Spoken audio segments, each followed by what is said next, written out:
Our Lady of Sorrows is celebrating its 90th year this year. How many years have you been a parishioner, and what kept you here all that time?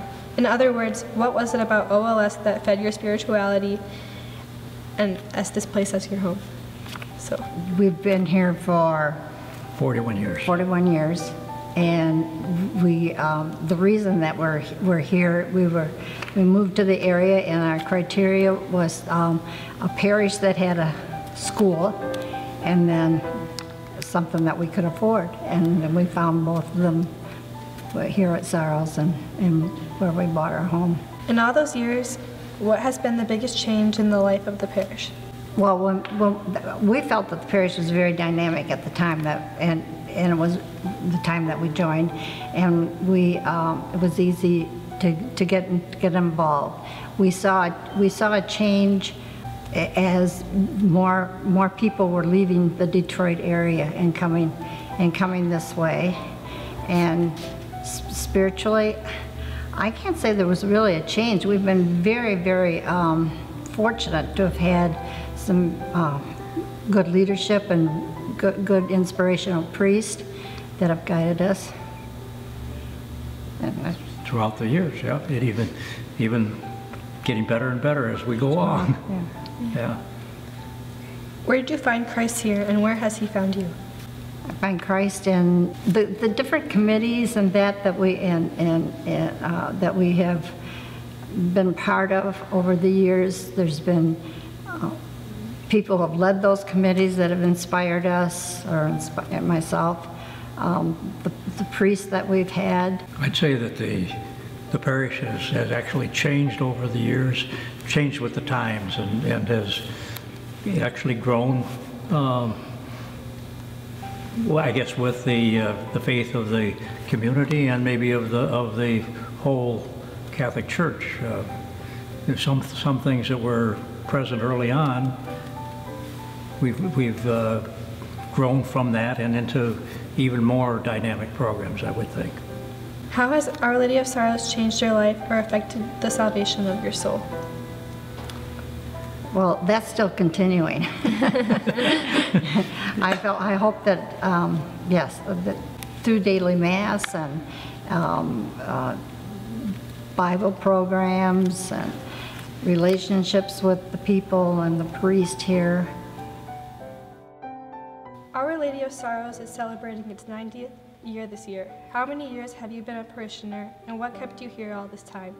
In other words, what was it about OLS that fed your spirituality and cemented this place as your spiritual home? Well, I've been here at Our Lady of Sorrows since I was born 69 years ago.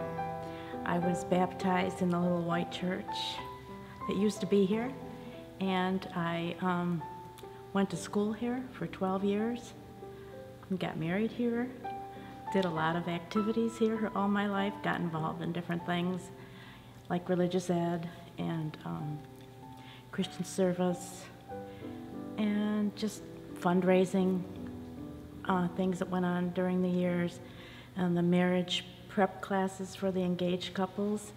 And now I work at Kids Club for the school, and I enjoy that a lot with the kids.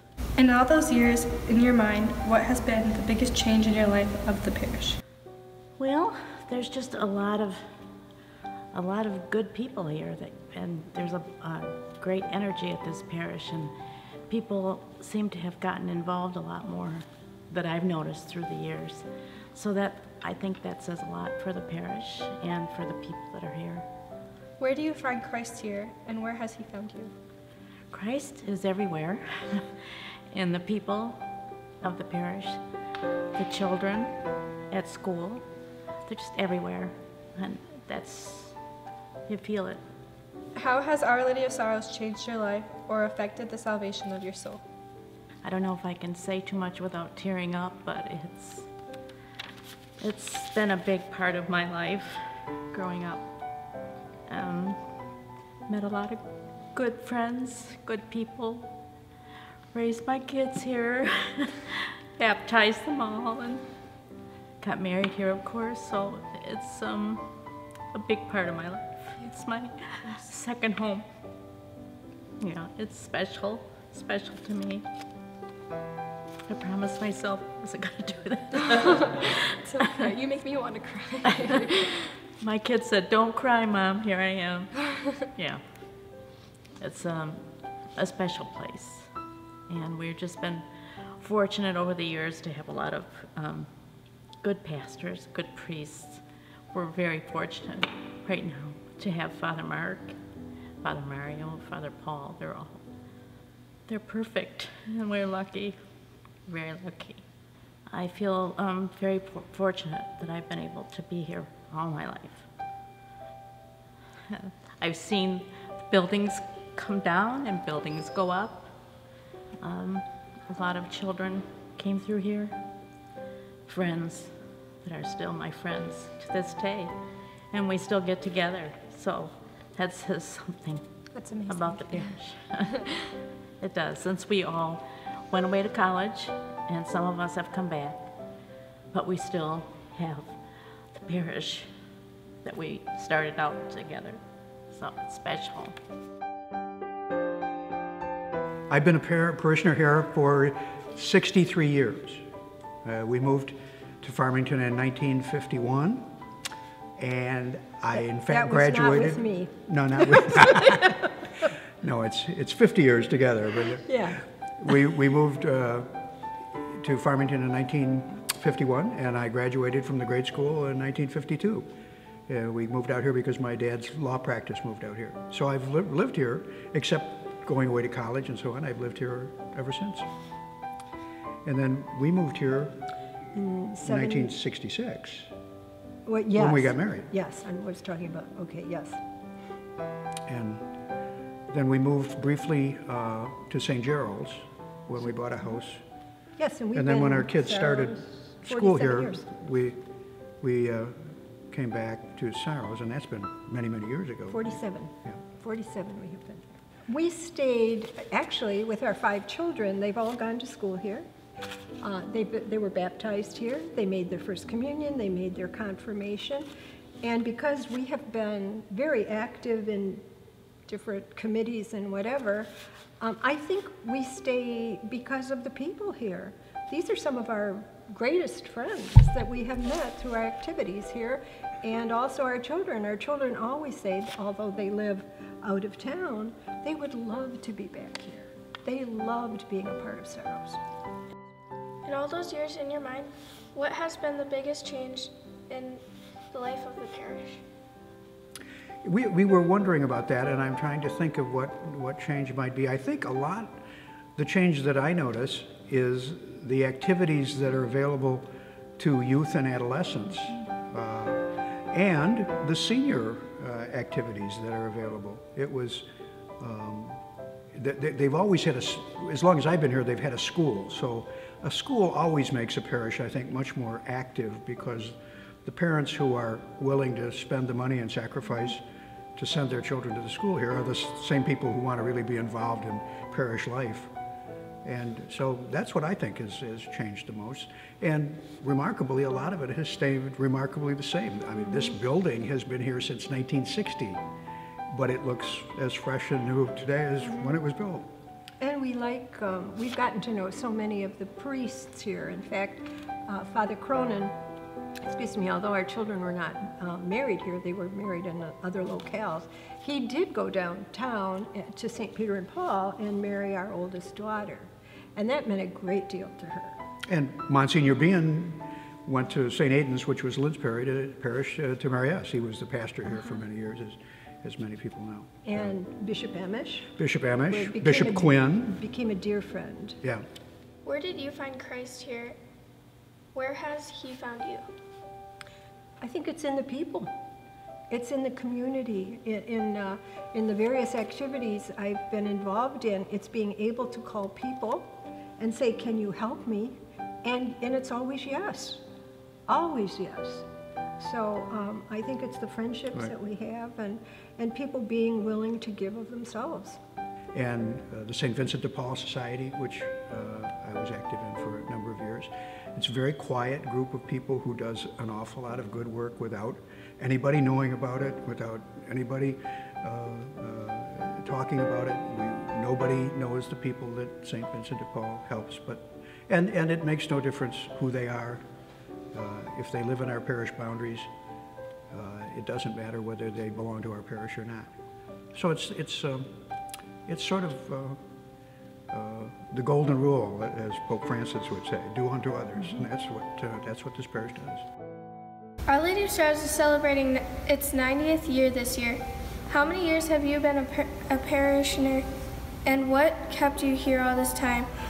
We moved here in 1968 from Pittsburgh. I came to get to change jobs, came to work for the auto industry, and so that's what, 49 years ago. And all of our 5 children attended Sorrows schools. They were disappointed when the high school closed after our youngest child, our oldest daughter, finished 9th grade, and that closed. The high school closed then. So then our children all went to North, and then other places. But we've stayed with Sorrows. Well, we've got very much involved. I became an usher, and then I was a lector. And for one term, my wife and I were co-chairs of the parish council. And we were here when Bishop Imish was our pastor. And I was thinking about him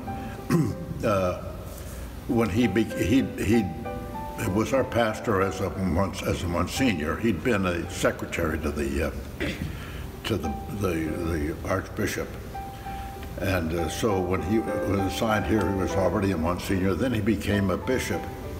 But he asked that people, said, if you want to feel more comfortable, just continue to call me Father as long as I'm a pastor of the parish. But instead, the kids all started calling him Bish-ish. And they painted the fire hydrant in front of the parish as looked like Bishop Imish, made the top like his mitre and his glasses. And I always thought Sorrows, when he was the pastor, was sort of like Camelot. It was Bishop Imish and Father Quinn and other priests that were here at the time, and they made the whole parish feel like a big family. There were lots of events that happened. There was a dance one night when the other priests went around from table to table and collected people to come up to the end of the rectory and blow up balloons, so that when Bishop Imish came back to his room, he couldn't get into it. It was full of balloons. Another morning, when Monsignor Behan was still living here, Monsignor Behan was told by one of the other priests, whatever you see happening in the next hour or two, disregard, pay no attention, because then the other priests bought a life raft up and put it into the bishop's room. And finally, there was one morning when Bishop Imish was enticed by his alarm clock was put outside of his room, and he crawled out of the window to get it, and they closed the window on him. So at 8 o'clock Mass Sunday morning, the bishop and the pastor was sitting on the roof of the rectory waving at people coming into church. Now, these are things that brought the parish together. So I think of that period as sort of a Camelot. In all those years, in your mind, what has been the biggest change in the life of the parish? Well, I think the building of the family center made a big change. It became a bigger, more central thing for the city, for Farmington Hills. And a lot takes place in Farmington Hills that's centered now in the family center, and the fact that the gym is there, and there are activities almost every day. There's something there. Where do you find Christ here? Where has He found you? Well, we've done a number of the courses, the things. The parish offers a lot of things for laymen, classes, and our homilies. I think that we've been blessed with a series of wonderful priests, some of whom have gone on to be bishops, as we know, and gone on to other things from here. And that is, I mean, it has kept me and my family close to the parish. We don't have any children living here anymore, but we're regular parishioners. We come to Mass here every Sunday, and up until recently, I came most every morning. Now I'm not driving much anymore. How has Our Lady of Sorrows changed your life or affected the salvation of your soul? Well, I hope it has something to do with the salvation of my soul, because as I said, we're regular parishioners, come to church, and I feel that we're part of the parish. As I mentioned earlier, our three sons each worked in the rectory at one time or another, and that kind of made us part of the parish family to maybe more closely than we would have been if we hadn't had that connection. So yes, I think we're really tied to the parish. So, in all of the years, what is the biggest change about the parish that you've experienced? Oh my goodness, it's so much larger than it used to be, because when we were here, there wasn't your center for activities, and that's one of the things that we noticed. It was so big from 1969.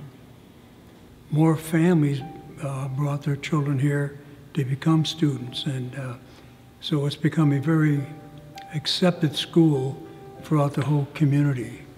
So it's done very well. We're very pleased that we were able to have our children go here. We've been through several priests that have been here as pastors. Some have turned into bishops.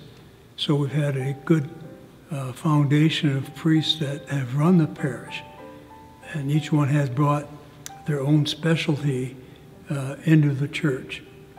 And I think it's been good to be able to do that, because there's been some diversification of activities because of that rotation, I believe, of pastors that have headed up the church. Where do you find Christ out of all the things that are inside our parish? Well, it's everywhere in the people we meet and the different priests that come to help us out. I mean, after all those years, there's been a lot of wonderful fathers that have come here, and right now, because of our ages, they all seem so very young. And I think they have helped the children here be more comfortable, perhaps, than it was years ago. Yeah, it's the social activities here have grown with the priest involvement, priesthood, and I think that's been very helpful to the parish, is their involvement with the social objectives of the church. It's beyond just the church itself. They have brought in a lot of activities in respect, I believe, of the general population around the parish that's built up around the parish. I think it's much more active than it ever was years ago. There's more activities for the children and for the adults. Wonderful groups that are being created to learn more about Jesus and about our way of life, the way we should behave that we don't always do. How has Our Lady of Sorrows Parish changed you during your time? Well, we've actually moved a lot, so we've always come back to the parish. We've always stayed as members of this parish, even though we've moved in several states with my work. And we've had, our adult children have stayed here. They've been married, and their children have gone to the school here. So we've always come back and seen it grow as we've lived in Florida, we've lived in Oklahoma, we've lived in Pennsylvania, we've lived in various places that my work took me. but we always kept this as our main parish. And we're very pleased that our children stayed here and became a part of the parish and have grown, and now our grandchildren, some of them are here, not all. We have 18 grand, but some of them are here, and the others are in the area, but not at this particular parish. We started at Sorrows and then had to leave for circumstances, but we've always come back, and because it's like coming home. It's comfortable, and you remember all the good times and all the other things that might have happened in your life, but we're home here, and that's where we should be, and we want to be. And we create a lot of friendships here. We've grown up with a lot of the people that are still here, and our own children as well. So, yeah, this is the core of our faith, where we practice our faith, is at Our Lady of Sorrows.